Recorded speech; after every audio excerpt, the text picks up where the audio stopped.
What's up, everybody? Welcome back to 1025 in Conversation. This is episode 8. I'm Jordan along with Grace, and we are going to continue our horror movie coverage. The last episode we did was on the 1960s Robert Wise movie, The Haunting. And today we are going to be taking a look at the 1980s classic, The Shining. Now, The Shining is, of course, directed by the legendary Stanley Kubrick, and it tells the story of Jack Torrance, played by Jack Nicholson, who becomes a winter caretaker at the isolated Overlook Hotel in Colorado. Hoping to cure his writer's block, he settles in along with his wife, Wendy, played by Shelley Duvall, and his son, Danny, played by Danny Lloyd, who is plagued with psychic premonitions. As Jack's writing goes nowhere and Danny's visions become more disturbing, Jack discovers the hotel's dark secrets and begins to unravel into a homicidal maniac hell-bent on terrorizing his family. Now, throughout horror cinema, there's always been a film that has had the outstanding legacy as many films. For example, Psycho is a good example, as well as I would also say The Haunting. And The Shining is a good example of a film that took the horror movie elements and definitely added a more artistic and has solidified itself as one of the greatest horror movies in cinematic history. So on today's episode, we're going to be splitting this up into 6 discussions. The first one being theme, the second one being the use of color, the third one is being Stanley Kubrick's filmmaking style. The fourth one are the performances. The fifth one is the ending, and the sixth one is the legacy. Now, Grace, I want to ask you, as a horror movie fan and as someone who has seen this film, what were your thoughts overall going into this film, and what were some of the things that surprised you as the film played out? So I had seen this film like a really long time ago. I want to say I was in like my freshman year of high school the last time I had seen it. So I really enjoyed it then, but I was really excited for it to be assigned because I had forgotten a lot of details. It was really that iconic ending scene where, Shelley Duvall has the baseball bat and Jack Nicholson is chasing her and Danny like through the hotel that I remembered the most. And I forgot how much nuance there is in this film and how there's it's kind of like a character study that I feel like Jack Nicholson got to do, where you see this very gradual descent into insanity, but I had forgotten that coming into the film, he's not quite right. And that was interesting how the family dynamics are really off from the very beginning, and it creates this foreboding sense like this is not a family that needs to be in isolation together. They're not very functional. So that kind of stood out to me. And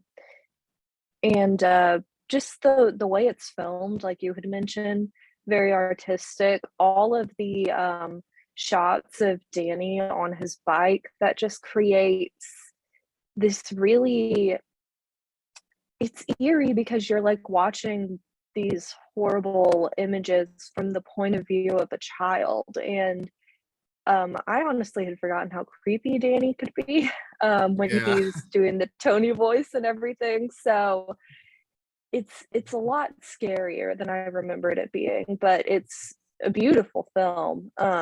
So what about you? What was your experience with it? So I was introduced to The Shining over 3 years ago when I was a freshman in college. And the class that we took was XIDS, Identity in American Cinema. And very cool. One of the themes that we're going to bring up is identity and environment, which The Shining was a part of the unit. Now, as far as my experience with the film, I definitely agree with you. Like when Danny is on his tricycle, I took note of the sound design, because when he's, pedaling on the nice carpet, it's very smooth and stuff. Then when it gets on like the hardwood floors, it has like a yeah. very, Like, it's very unnerving. jarring. Mm-hmm. Right. And then with the Tony thing, like I mentioned, like I said a few years ago when I first watched it, when he kept doing that, that creeped me out. And I was like, stop doing that. Like, Mm-hmm. ugh. Yes.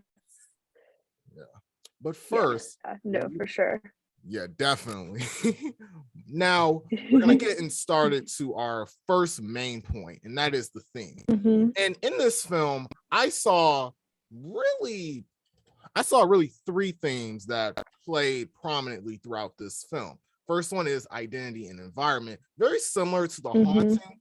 I feel like The Shining shared that same idea as the characters' identities are being torn apart based on the environment that they're in. For example, in The Haunting, Nell definitely felt as though Hill House was kind of tearing away her sanity, but at the same time, she wanted to, like you mentioned in the last episode, wanting a sense of belonging to it. You know what I mean? Mm-hmm. In this film, you could definitely feel Jack is literally going through a descent into madness. Yes. When we're first introduced to Jack, like you mentioned, he doesn't seem like a very like mentally there person.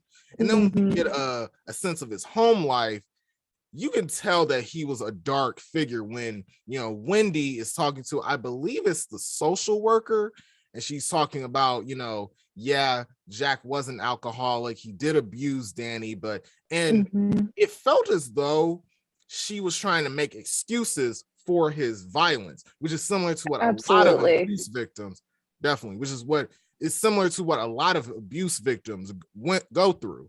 A lot of Mm-hmm. abuse victims, they do that.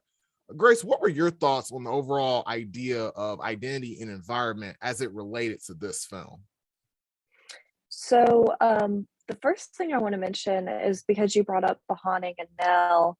I think it's interesting the parallels between their characters because I definitely see that too. But it's interesting how Nell is so much more sympathetic. And even though she kind of enters the situation too, not in the best mental state, it's very different because it's just not grounded in this place of violence and aggression that Jax is.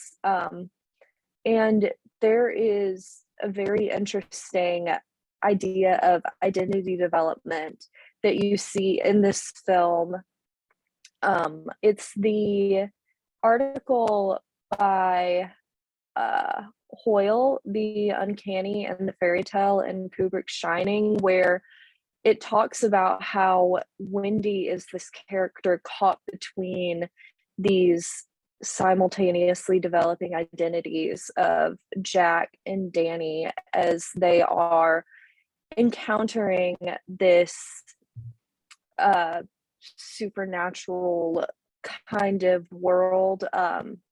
And Jack, you kind of see how he loses himself to it versus Danny, he maintains his sense of self as much as you can have as a child, by refusing to play with the twin girls. And but Jack, on the other hand, he just gets so involved in all of it. He was very susceptible, you get that sense, and he was kind of like the perfect target for Grady and his spirit to kind of prey on. There's a lot Yeah, of parallels between those two, so that stood out to me for sure.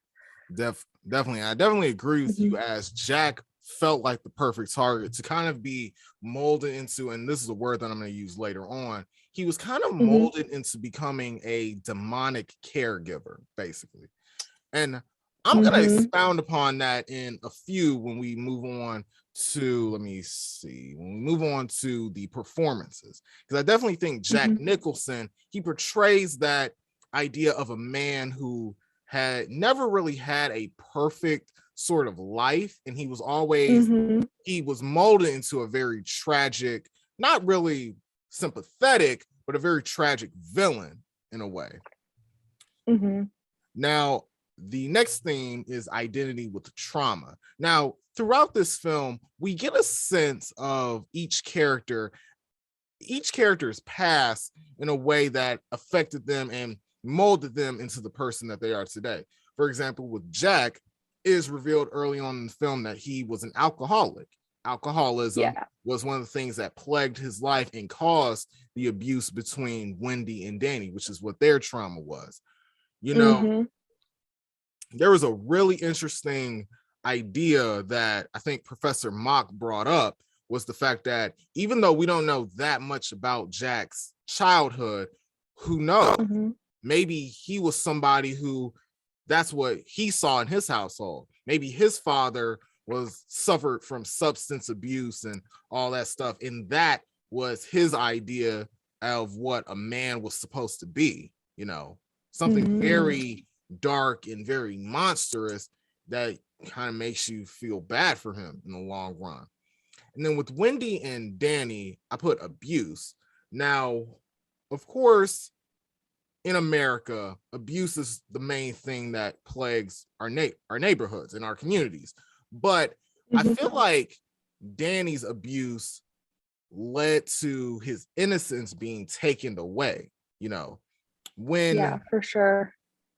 When, you know, I feel like the creation of Tony was that thing that made him feel safe, you know, that imaginary friend sort of sense. What are your thoughts on that, Grace? Yeah, I'll back up and go to Jack first, because I think it's really interesting that he doesn't have a backstory, and neither does Wendy. And Wendy, you see her very much the traditional image of a submissive wife who is so submissive to the point that it just makes you want to like shake her and like, no, like you can do better than this. And you don't know where that comes from either. So maybe for both of them, that's kind of the model that they had growing up. And in psychology, there's so many studies about how patterns of abuse tend to continue because we end up with partners who are, you know, going to carry on that pattern of abuse because it's what we saw in our parents and it's what we believe we deserve, which is really tragic. So, you know, then with Danny, I definitely get the sense that Tony is his way of trying to cope with the abuse. And it's really interesting how the story about how his, I believe it was his shoulder that was dislocated by Jack, that story has details in it that Jack and Wendy tell very differently. And obviously, you're more inclined to believe Wendy about it.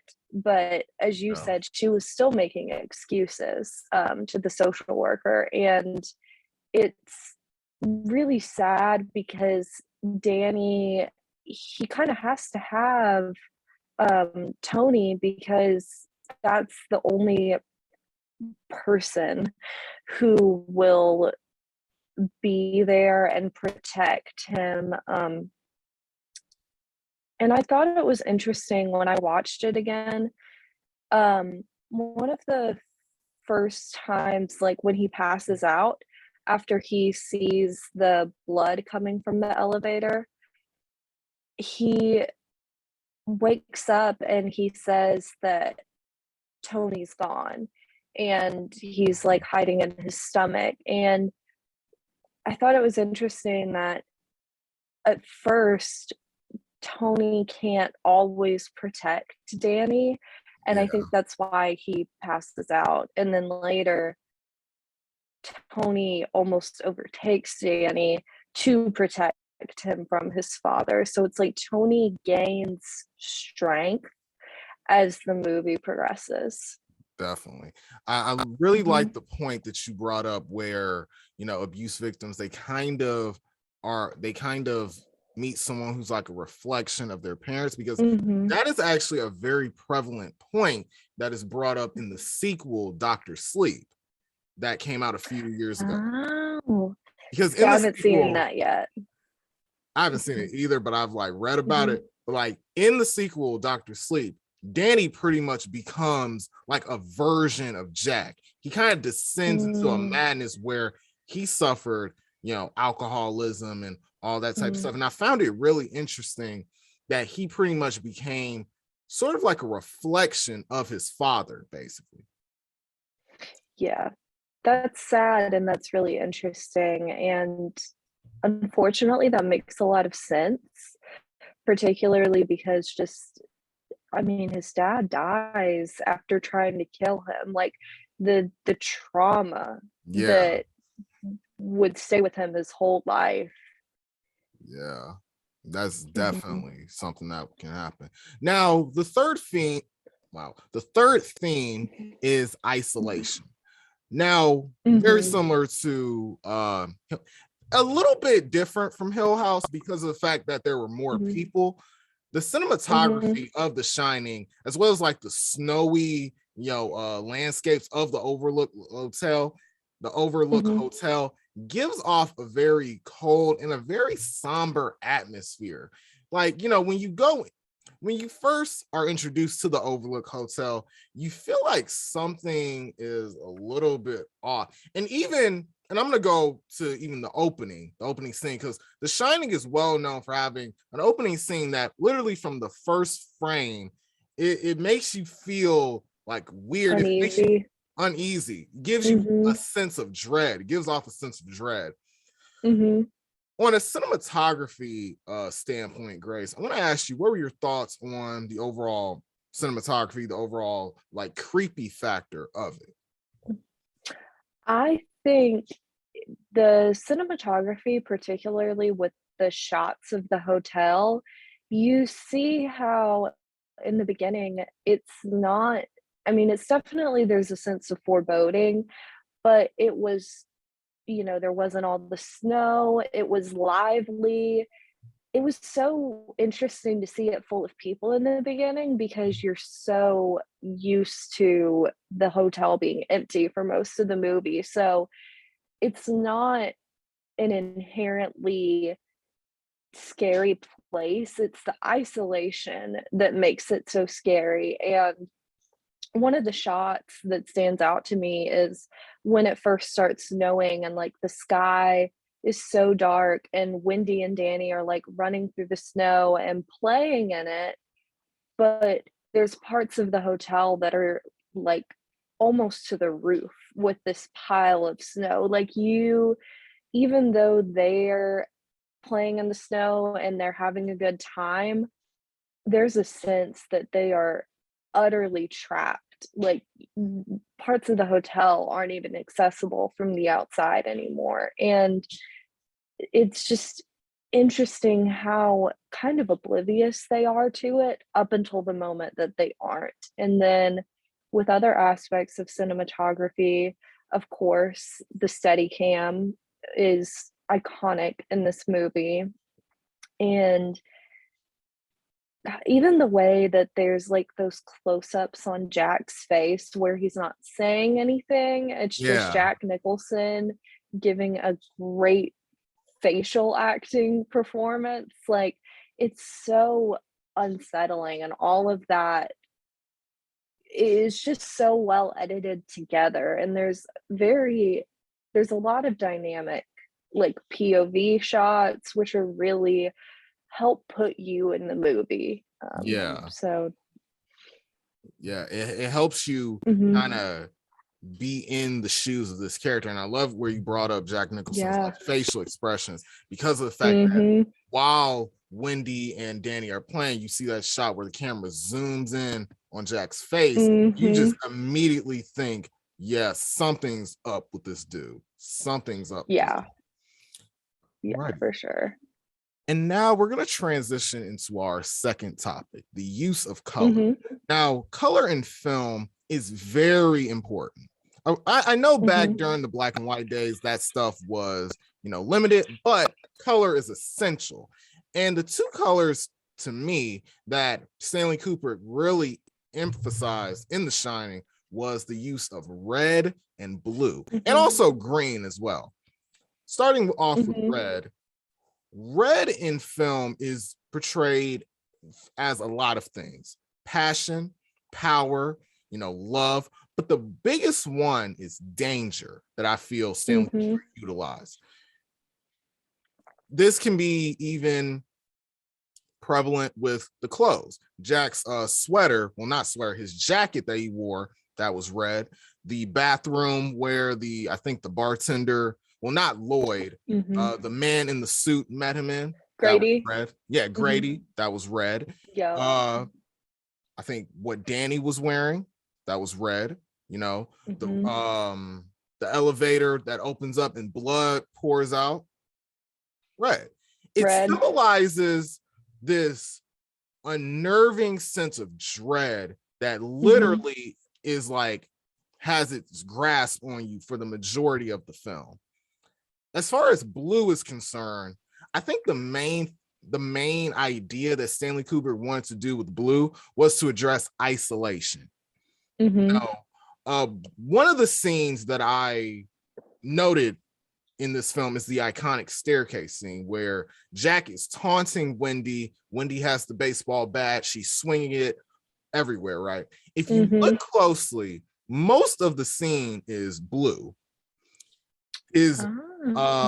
Jack's jacket isn't fully illuminated as red. Slowly, as they walk up the stairs and the warm light hits Jack's face, it slowly becomes red, and his jacket becomes to illuminate even more to show off the vibrance of it. And it kind of addressed what I mentioned earlier, the demonic caregiver idea, that he has fully descended into madness and he has fully become a psychopath. Now, as far as for use of color, we're also going to be talking about striking images, and The Shining has a plethora of them. The elevator blood scene, the dead twin girls, the rotting lady in the bathtub, which, like I mentioned in class, I was repulsed by. The guy in the bear costume doing a sexual act to another man, that was also weird. And the all work and no play makes Jack a dull boy, that was written all throughout. Grace, I want to ask you, as far as striking images are concerned, what were some that shocked you on your first viewing of the film? Also, and how do you think color played a part into The Shining? Yeah, so as soon as you said red and blue, I immediately thought of the image of the twin girls, but dead and bloodied in the hallway that Danny sees. And that's the contrast of their blue dresses, which that light, kind of like dusty blue, that's such a childlike color. It's like the blue of the sky. You wouldn't associate that with this feeling of horror, yet they're covered in blood. It's made horrifying by the red. And that scene was one of the first ones where I was like, oh my gosh. And especially because you're seeing it from Danny's perspective, you just want to shield him from everything that he's seeing. It's horrible. And like you said, the woman in the bathtub, horrific imagery. I mean, you have to mention the very iconic "Here's Johnny," with Jack's face through the door. Absolutely terrifying too, because if it wasn't for just the sheer luck of timing, that was actually something I noticed a lot, that there's a lot of convenient timing that kind of saves characters in this movie. But yeah, if the cook hadn't have showed up when he did, you just know he would have chopped Wendy up in that bathroom, and she knows it too. And it's just so visceral. Like, her terror, you feel it in Yes. in your core for sure. And then, of course, the red rum. It's significant too because the red rum is written in red lipstick. And that's, I mean, if it wasn't already clear that Tony is trying to warn Wendy of danger, the fact that it's in red, this color of danger, it's just so well thought out. The way that color is used, and the little sweater that has the Apollo spaceship that Danny wears for a lot of the movie, that's also blue. Yeah. And again, that kind of ties into that idea of child innocence. And I love how you explained the stair scene where you kind of see Jack become more immersed in the red color, which I definitely did not notice that. So kudos. But that makes a lot of sense. And the bathroom being red, and then the other bathroom in room 237, it was like a really bright, ugly green, Yeah. to where it's so jarring because nothing else in the hotel is that color. You get this sense, like, because I think the furniture, a lot of it's like pink and purple. Like the colors in 237 are so different from the colors everywhere else in the hotel. So you get this sense that this is a space that's almost separate from the Overlook Hotel, even though it's inside of it. Like there's just something off about it. Yeah. And piggybacking off of the fact that it is green, it's pretty cool Mm-hmm. that red and green are both complementary colors. So they kind of Mm-hmm. balance each other out. So like Yeah. red gives off this very dangerous vibe that Stanley Kubrick was supposed to bring. But green, as Jack and Danny sort of enter into that environment before everything goes buck wild, it's supposed to kind of represent like a very utopian type of feel to it. Like, oh, here's this Mm-hmm. room with this, beautiful woman and all that sort of stuff. Mm-hmm. Definitely found that pretty interesting. Mm-hmm. Yeah, and I think it's worth noting too that red and blue are contrasting colors. Red is the very warm tones, and then blue, it does play into that sense of isolation. And even the way that the lighting is cast on the snow outside, very blue toned for Yeah, sure. It makes it colder than a pile of snow already is. right. Right. Makes it even more colder. Mm-hmm.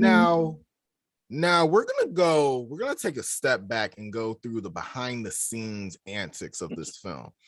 The Yes. behind the scene antics of The Shining is notorious, most Mm-hmm. specifically with Stanley Kubrick. Now, Stanley Kubrick, as much as we consider him one of the greatest filmmakers of all time, as much as his films have been lauded as some of the greatest films of all time, he is very notorious for a very cruel shoot.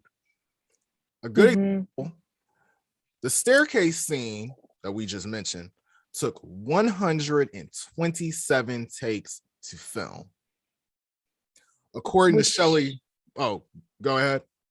I was just gonna say, I've been reading about like how he treated Shelley Duvall specifically, and it is crazy. Like that scene is so iconic, but I can't ever fathom it needing 127 takes to Right. get the right combination of shots. So continue, but I just had to And say it's absurd.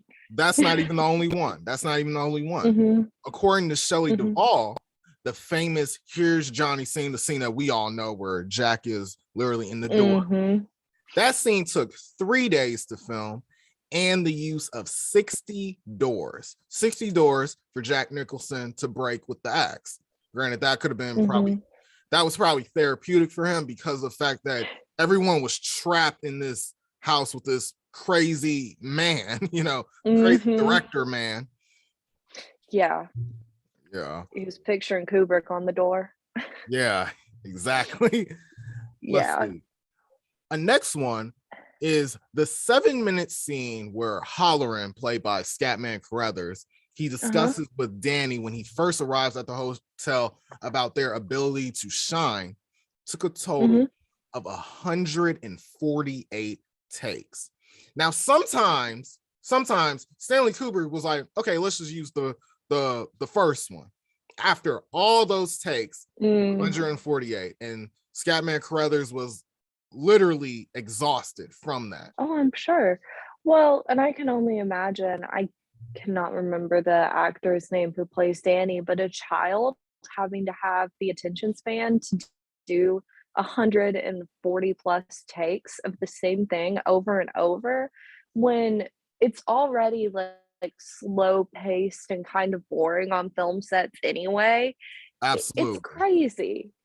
Crazy. There should be like a child labor law or something. Like, we can't let a kid do this many takes of a scene or something. Exactly. Because, yeah. No, it's sad because I was actually thinking about it and I was like, a lot of horror movies just have a really messed up filming process where the actors come away from it traumatized or bad things happen on set. I know we were just talking in class about the Texas Chainsaw Massacre and the horrible conditions that those actors were Yes. in. They weren't allowed to like wash Leatherface's face. I can only Yes. imagine how miserable that was for that actor. Um, They weren't even so allowed to, sorry to cut you off, they weren't even no, yeah, allowed yeah, to change clothes. They literally yeah. wore the same clothes for, I think it was like a 20-day shoot or something. Yeah, I Insane. think it was like 4.5 weeks or Yeah. something. It's crazy, and,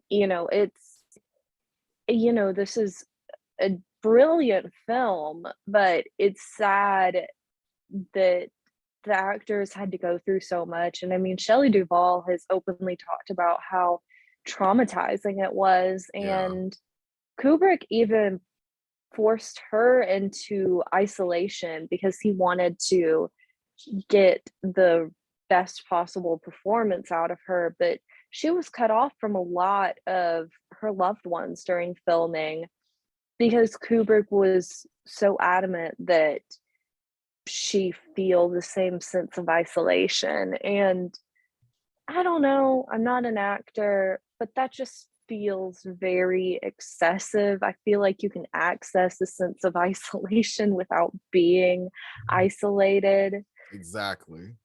Like, Mhm.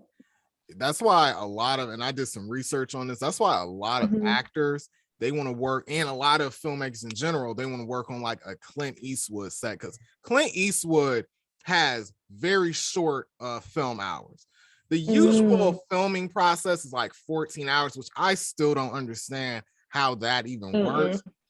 Clint Eastwood's like, No. we're doing 9 hours, we're literally going to just film during rehearsal, so Oh, simple. wow. You know what I mean?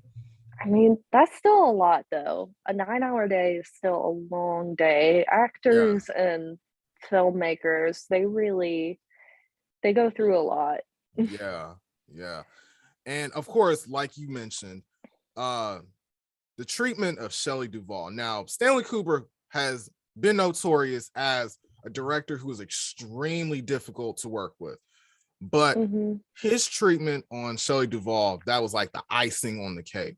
Literally, he Mhm. told everybody, and I know Professor Mock said this, he literally was like, hey, to all the crew members, he's like, hey, don't comfort her, don't do anything Mhm. nice to her, be mean to her, all of that stuff. And you can just feel her losing her mind throughout this entire Yes. film.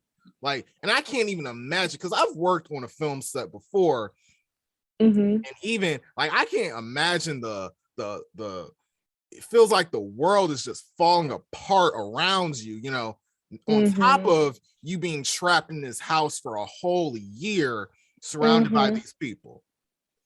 That's insane. Yeah.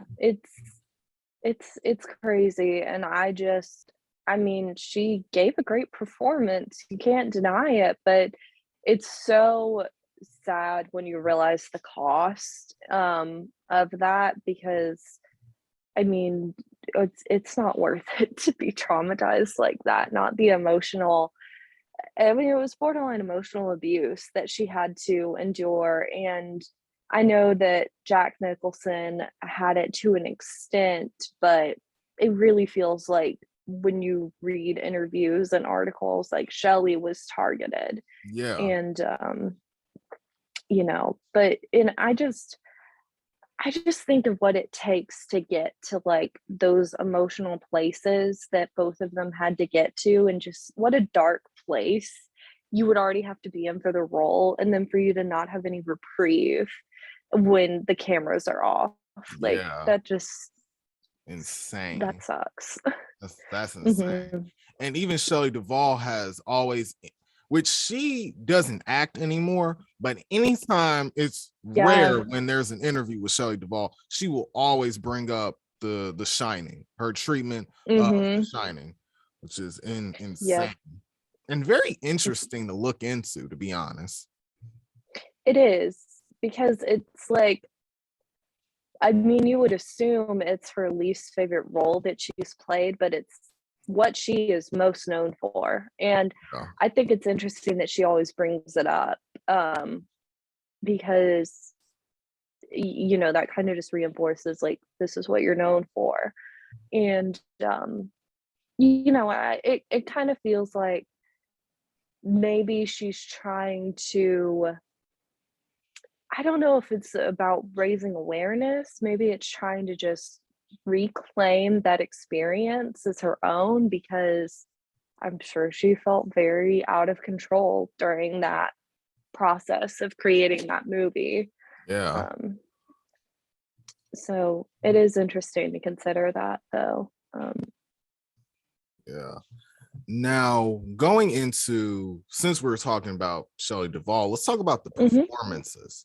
I think the Yes. performances from each actor, from Jack Nicholson to Shelley Duvall to Danny Lloyd to even Scatman Mhm. Carruthers, I think everybody does a great job. First off, let's talk about Jack Nicholson. Gives probably, honestly, my favorite performance from him in general. Same. Yes. He gives off this sense of the tortured artist motif. As we all Mhm. know, Jack is a writer. And that idea that his writing isn't going nowhere, it's not propelling his career, it's not winning him Pulitzer prizes and all that type of stuff, it gives off this very frustrating sense of something that I'm passionate on doing is not working. You know what I mean? Mhm. And then that's where the quote, all work and no play makes Jack a dull boy, because it's like all he does throughout the movie is literally sit at his little typewriter and he types up a story. And you know, when that writer's block comes in, like many writers, it's frustrating because it makes you feel as though you're literally wasting your time. Yeah. Now, to go back to and explain what I meant by the demonic caregiver, what Mhm. I mean by that is Jack's alcoholism. When we're the scene where Mm. he's at the bar with Lloyd, he is the only person in this room. It's empty, right? And then Mhm. Lloyd comes in, and then I feel like Lloyd represents his conscience, Mm. where Mhm. that old version of Jack is slowly coming in, and the family guy that we were introduced to him is dead now. What are your thoughts on that? I definitely agree. I think that there is the ambiguity of Lloyd and just kind of the nature of the Overlook Hotel as a whole. Is it haunted? Is it a demonic place? All is it in Jack's head?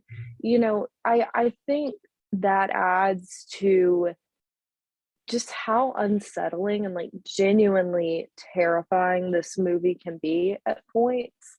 And that bar scene, I think it's interesting that you see him as his conscious, and I definitely agree with that. And it's kind of like the final like it's the final pull into this like dark space, because shortly after Jack meets Grady and he talks to him, and Grady is just this very dark version of Jack, but he's someone that, even when Jack first hears the story of what Grady did to his family, Jack doesn't react like a normal person would. He's not horrified. He's not like, oh, maybe I should reconsider this. He just kind of takes it very nonchalantly, and it indicates that he's he's susceptible to becoming the next Grady, and Yeah. that scene is like the beginning of the end for Jack's character. Yeah. Now that I think Mhm, about it, I also think Grady is a part of his conscience as well.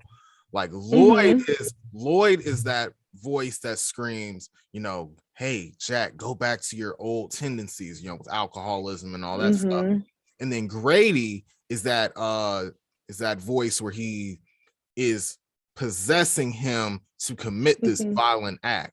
So mhm. it's like an equation. You take Lloyd, you add Grady, and then that's where you get this evil Jack Torrance, basically. And it's interesting because as you were saying that, I was thinking too, like both Grady and Lloyd represent some kind of like aspect of Jack's desire.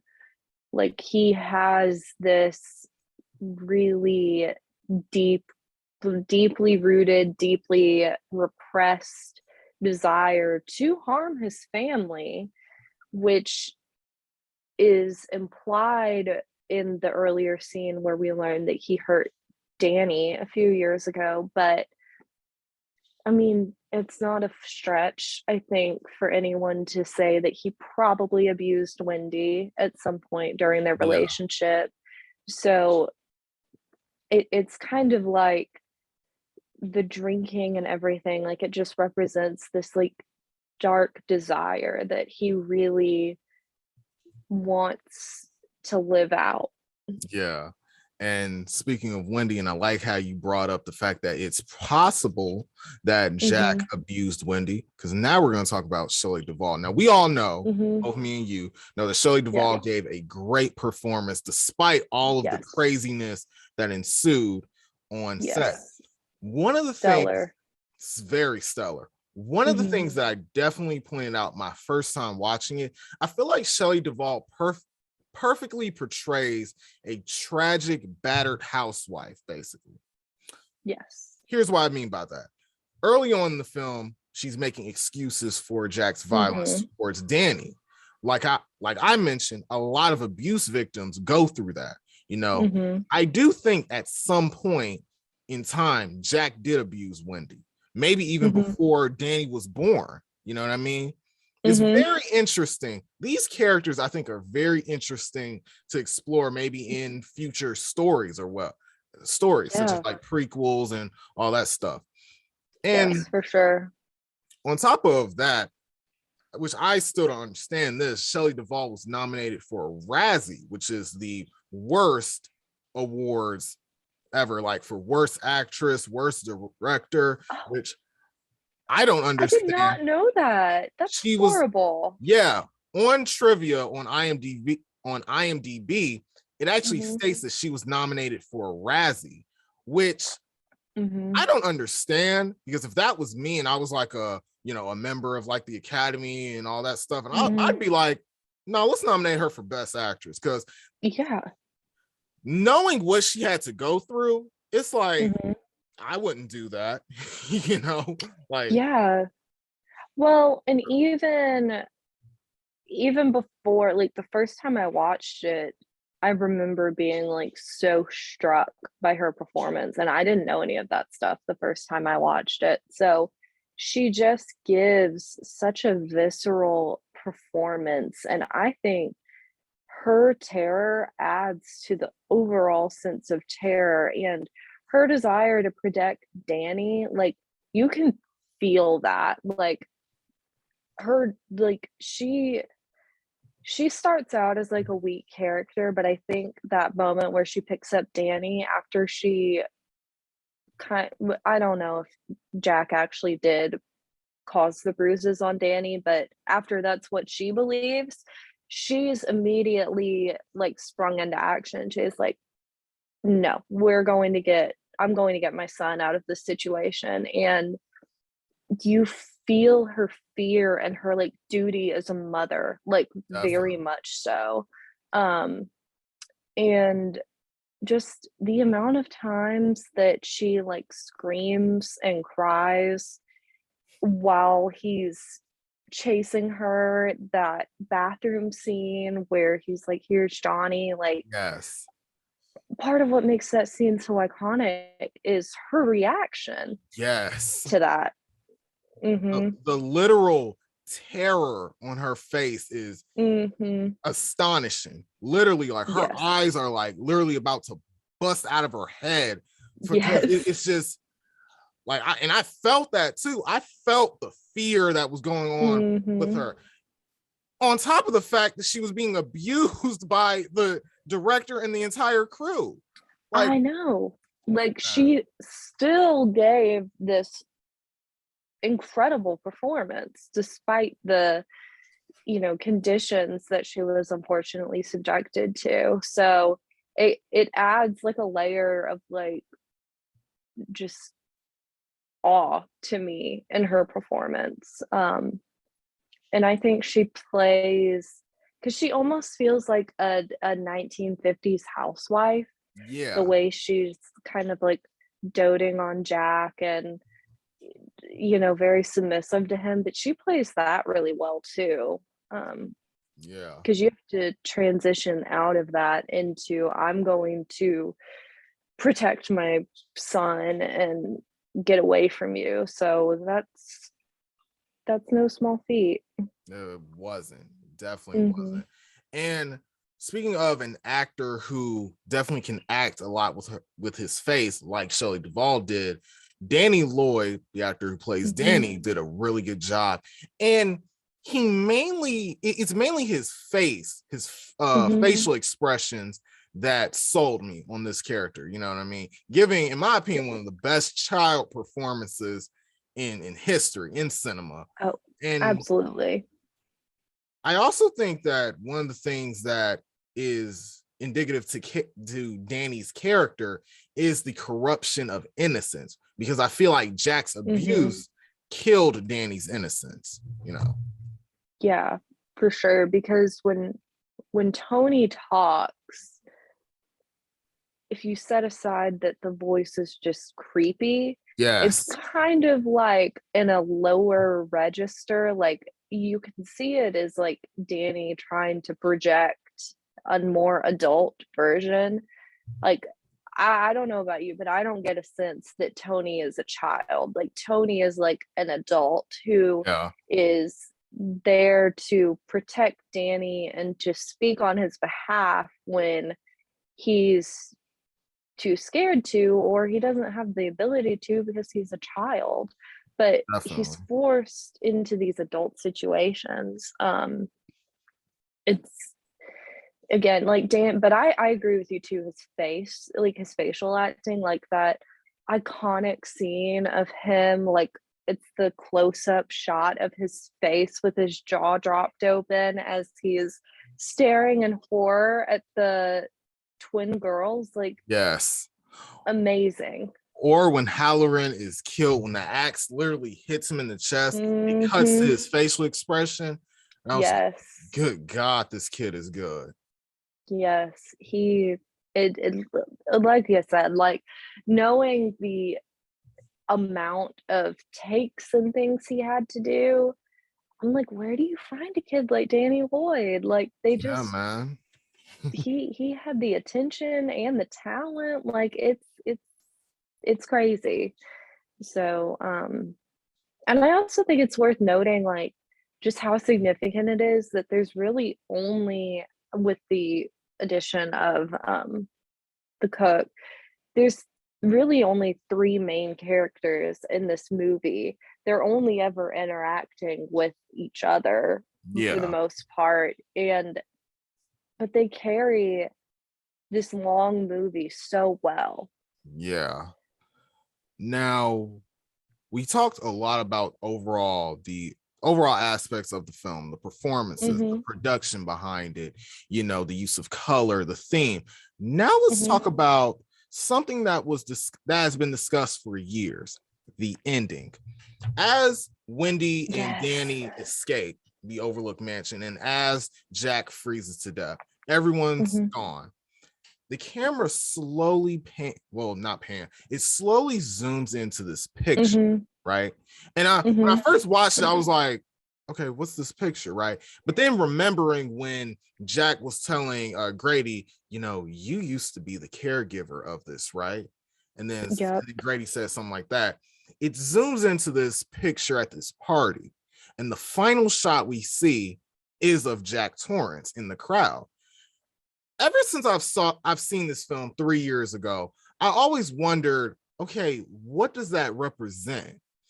A Mm-hmm. great theory that I heard on YouTube was that the Overlook Mansion represents essentially a graveyard of the souls in this picture, basically. Oh, okay. So that anytime, let's say, a caregiver or the caretaker of the Overlook Hotel, I think I said Overlook Mansion, the Overlook Hotel Mm-hmm. dies, they suddenly appear in this picture. Grace, I want to ask you, as this ending is very much notorious, what were your thoughts on this ending, and what do you think actually happened? Was Jack the caregiver? Was he possessed, and that's how his picture came into the frame? What are your thoughts? That is a fascinating theory, first of all. I've not heard that one, but I think it's probably my favorite. I like it more than the theory I'm about to say, but what I've always read and seen about it is that it's this idea of reincarnation and you're not really able to escape this hotel. Mm, So, kind of this idea that Jack was the original caretaker of the hotel, and he somehow, because Stephen King stuff has like these weird supernatural, almost not really explained elements. So I think that's where people get this theory from. And I've just read articles and like seen stuff of it over the years. I can't think of like a specific like source for it, but anyway, um, where somehow Jack is reincarnating as different versions of this caretaker of the hotel. Like he is mm, permanently bound to the Overlook Hotel. yeah. The problem I have with that is like it doesn't explain a lot about like his family, but maybe he's just always like maybe he can like leave the hotel, but he's always going to end up there. It's interesting to consider, for sure, but I really like the theory of that photo, like, collecting, like, Yeah. the people who die there, but either way, there's a common theme in the ending, where you can't really escape this hotel. Yeah. It's like a mental prison. You might Yeah, you might you might have escaped, like, Wendy and Danny, but mentally you're probably still there. You're probably still in room yeah. 237, you know. Yeah, and I think that just makes me think of The Haunting again, that Yeah. ending dialogue where Nell says that something to the effect of like, "This house has stood for 90 years and it'll stand for 90 more, and we Yeah. are the souls who roam the house," or whatever. Like, you can't leave these places in these movies, and I think that's such a great and terrifying trope. Yeah. Yeah, there's a lot you can talk about in The Shining and in The Haunting, to be honest. Mhm. Great. Yeah. And this is the last thing. This is our last Yeah, of topic. course. It is the legacy of this film. Now, Mhm. as we all know, Stephen King, he's come out and said that he hates this movie. Yes. I don't understand. I get it because it's they probably took more liberties than his original book. You know what I mean? But I don't know what. Well, to add to that real quick, I've read an article like detailing like the comparisons between the book and the movie, and the twins, the elevator with blood, the cook dying, the way that Jack dies, the ending with the photo, all of that is added by Kubrick. The maze, none of that is in the book. So I can understand if you change that much stuff about my story, why you would be a little mad. But that article also said it was inevitable that it had to change because so much of what Stephen King wrote was just never going to translate that well. Yeah. Like, and that's kind of the thing. Like, book storytelling and film storytelling are just different things. And Yes. Either way, I mean, Stephen King can be bitter about it, but like, it is a brilliant movie. Right. It's a brilliant film. And his response to the Shining, to Stanley Kubrick's Shining, was a 1997 miniseries where he basically adapted his book to the screen. And you know, a lot of people have said that miniseries is not very good, which I figured. I don't know. Yeah. Like I mentioned earlier, Dr. Sleep, which is the sequel to The Shining, it tells the story of Danny as an adult, and he suffered through those same problems that Jack went through. He actually goes back to the Overlook Hotel, and he kind of faces his demons in a way, which I think is pretty interesting. Oh wow. Let's see. I mentioned this on Slack.